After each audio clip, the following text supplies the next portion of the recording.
Boxing in Barcelona continues. Now entering the ring will be one Chris Byrd. He will attempt to follow in the footsteps of his teammate Oscar De La Hoya.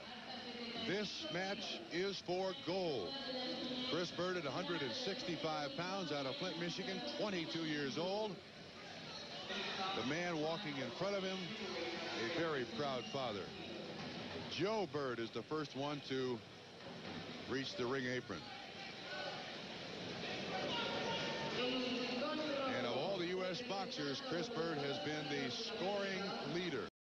All the U.S. boxers, Chris Byrd has been the scoring leader.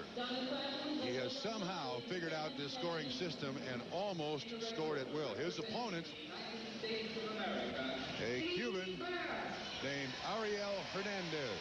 He too has scored and scored well, but not quite as much as Chris Byrd has. Roosevelt Sanders there in the corner along with Joe Byrd. Unfortunately, if there is a downside to this, Mom Rose had to go back to Flint, Michigan. She could not stay here in Barcelona to watch her son Chris fight for the gold, but I'm sure the Byrd family is certainly assembled in front of the television set as Chris Byrd goes for the U.S.'s second gold medal of the day. Beasley Reese was in the corner, heard father's advice to son. What did he say? Well, he reminded him that the Cuban fighter is a hit and runner, so the ploy is to stalk him if he continues that ploy. Now, hand speed and head movement if he does come in and try to fight. And, you know, it's very important to note that this is a much different opponent that Chris Byrd has boxed in this tournament. Chris became the boxer, and he became the guy that everyone was chasing. Now he's facing a man for the first time in this tournament who is as quick as him, is also a lefty. They are almost mirror images of each other. Hernandez, one of the new guys on this Cuban boxing team. They changed 6. He's a junior champion of Puerto Rico and Peru. They have very high hopes on this young man, Ariel Hernandez.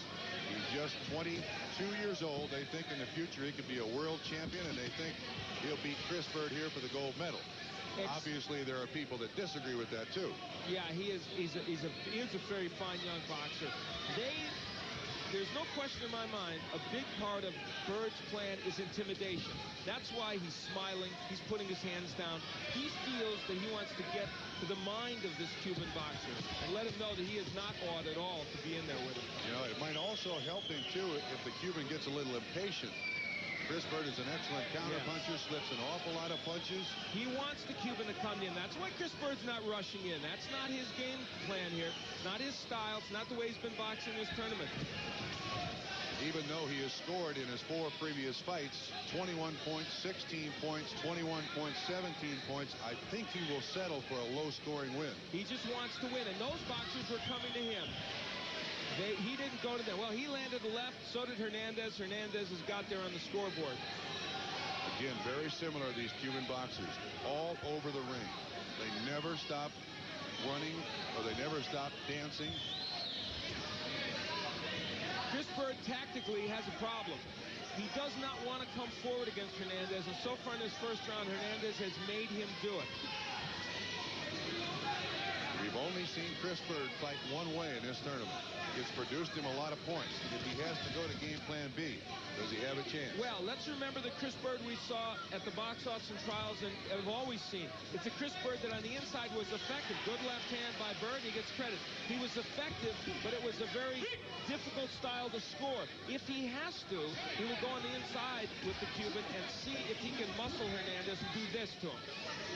Now, for those of you seeing Chris Byrd for the first time, don't mistake the hands down, the glares, and the things as being showboating. It is part of his approach. His round 1 ends.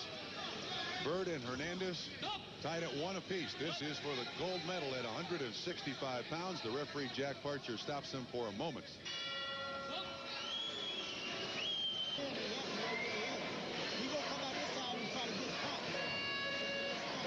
Eavesdropping on the corner between dad and son, Joe Byrd and Chris. Did you agree with the advice? It was very entertaining. Yeah, what a cool customer Chris Byrd is. I'm not frustrated. I'm trying to get him frustrated, he said. And you know, one of the pluses, Jack Parcher, the referee from Ireland, the very best referee in this tournament. He has been impeccable all the way through. And you notice in the first round, there was one little caution. Now there is one given to the Cuban, but normally Jack Parcher will not get involved in the action if he doesn't need to. That was for a low blow. Joe Byrd, working with his son, has done a wonderful job of coaching his team along with Roosevelt Sanders and Osmar Hernandez. They've done an extremely good job of coaching, as did Kenny Adams in the last Olympics. Our teams have been very well coached over the years. Still 1-1 now. Second round. This is for the gold medal at 165 pounds. 2-1. Byrd takes a lead. I don't know how the judges can pick one punch out of that flurry. Big right scored by Byrd. It does not. One punch out of that flurry. Big right scored by Byrd. It does not score. Hernandez gets the points. For a right to the body. Now, Jack Parcher telling Byrd not to talk to him. He wants to talk to the Cuban. He did it against Chris Johnson. They missed the hook by Byrd, but got the right to the body by Hernandez. How many body shots have you seen land? Well, that jab should not count. It didn't. It's a chess match, and of course, both men, well, 3 shots on the back of the head. A caution from Parcher. That was pretty obvious. Al, I noticed this. It looks like the Cuban fighter is slowing down a little bit and is not going to be happy to just run around the ring. It looks like Chris Byrd has got the Cuban beginning to fight his fight a little bit. He wants him to come to him. Now, Byrd is still having to do the chasing, but the speed of Hernandez and the movement is less. You're right. And Parcher, one thing about what Parcher's doing here is coming in with cautions when it's appropriate. Now, Chris Byrd needs to get his jab going. There's a good straight left hand. The jab will set up the straight left. Left hand. The jab will set up the straight left. When you're a boxer and you're forced to come forward, it's very, very difficult for you. And that's what it's been for Byrd, but then it's also very difficult for you. And that's what it's been for Byrd, but then it's also been a little difficult for Hernandez. He has not seen a boxer in this tournament with the kind of defense or hand speed that Byrd has. 1 minute left. Another caution to Hernandez by Jack Parcher for hitting with the shoulder. You know, the one thing to Hernandez by Jack Parcher for hitting with the shoulder. You know, the one thing we've not seen in Chris Byrd to this point in this fight, anywhere on the ropes. Good left hand by Byrd, and another, and somehow they both get points there. You figure it out. Byrd is staying in the middle of the ring, though. He is not going to get on the ropes against this young man from Pinar del Rio, Cuba. These are 165-pounders. Big left by Hernandez. Should have scored, did. And I don't know if Byrd can get him out to come in on the ropes, so he's just trying to get Hernandez to come toward him, period. Hernandez replaced Ramon Garvey, a man that Byrd beat in the last duel meet that the United States had with the Cubans back in '91. That's when they changed the face of their team. This is a man they brought in expressly for this purpose, Bob, to beat Chris Byrd in the gold medal. It was 1-1 after round 1. It's now 4-3. Hernandez leads. End of round 2. And have excellent defense. Chris Byrd slipping punches. So is Hernandez. But this last left hand got in just before the end of the round to tie it up at 4-4. So after round 1, it was 1-1. After round 2, it's 4-4.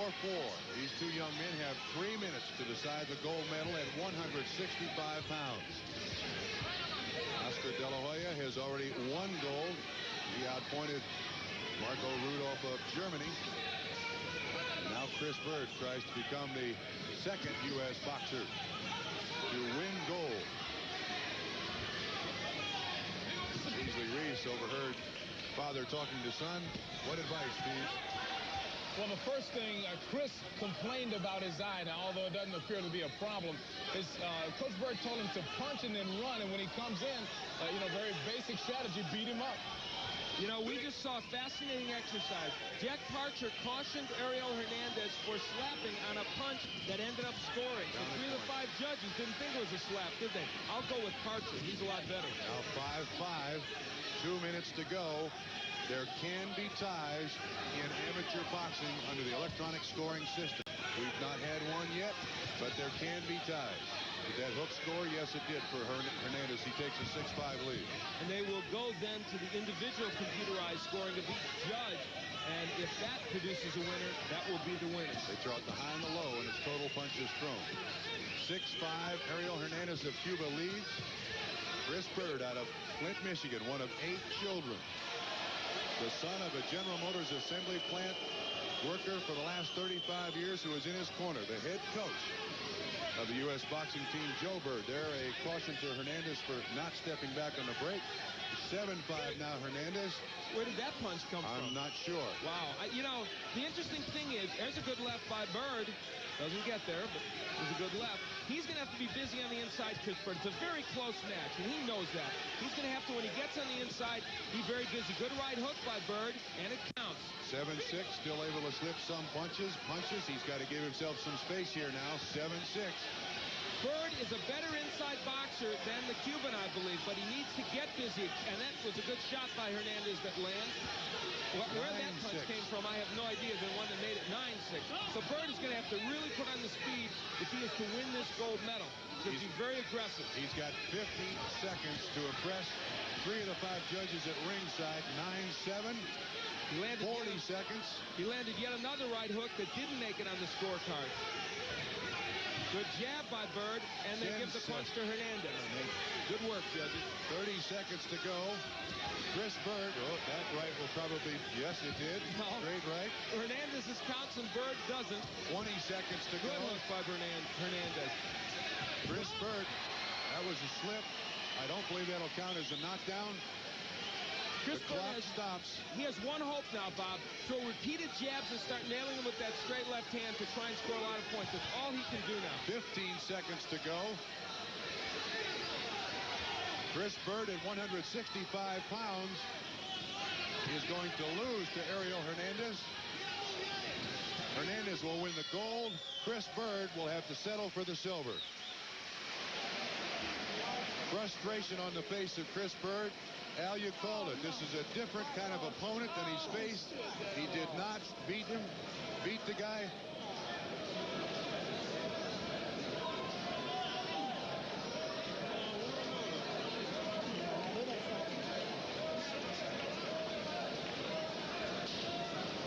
Chris Byrd very frustrated by what he assumes now has taken place.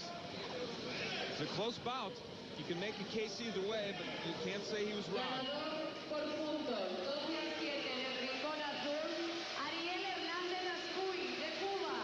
12-7 the final score at 165 pounds. Chris Byrd wins the silver medal.